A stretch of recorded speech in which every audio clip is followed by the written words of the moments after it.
Hey guys, I'm Dr. Nicole. As a dermatologist, I get asked a lot about skincare and hair problems.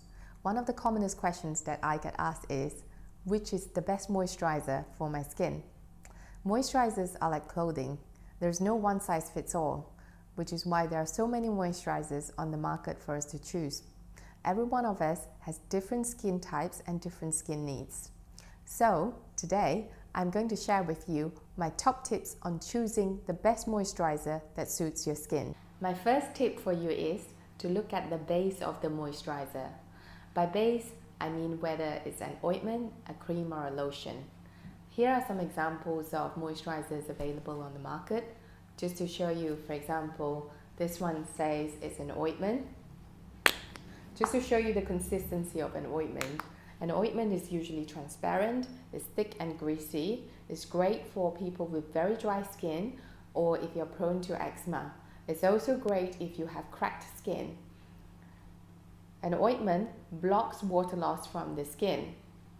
However, if you have breakouts or are prone to breakouts, an ointment is not good for you because it can potentially clog your pores.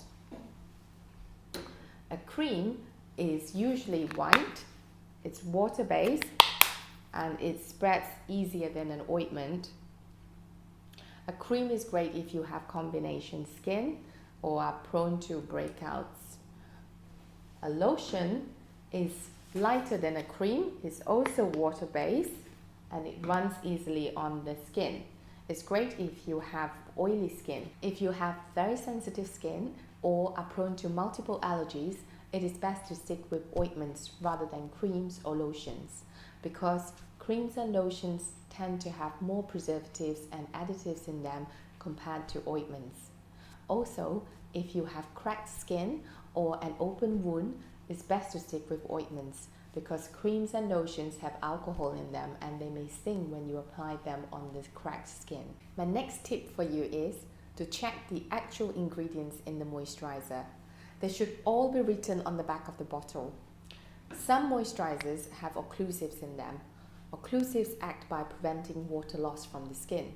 Examples of occlusives are Petrolatum Mineral oil, Lanolin Shea butter and liquid paraffin. They are great if you have very dry, flaky skin. However, if you are prone to breakouts or spots, it's best to avoid them as they potentially can clog pores.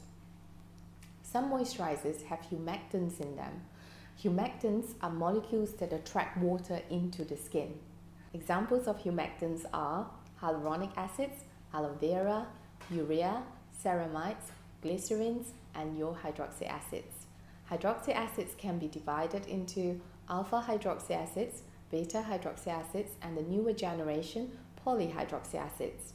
Now, if you have very oily skin, it's best to incorporate some hydroxy acids into your skincare.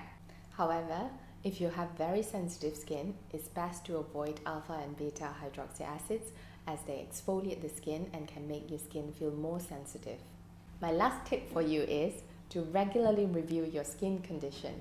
Just like we change our clothing regularly based on the season of the year and changes with our body over time, we may need to do the same for our skin.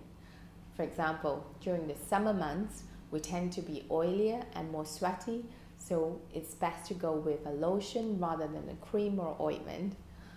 During the winter months, we tend to be drier, so it's best to go with a heavier weight moisturizer such as an ointment or a cream.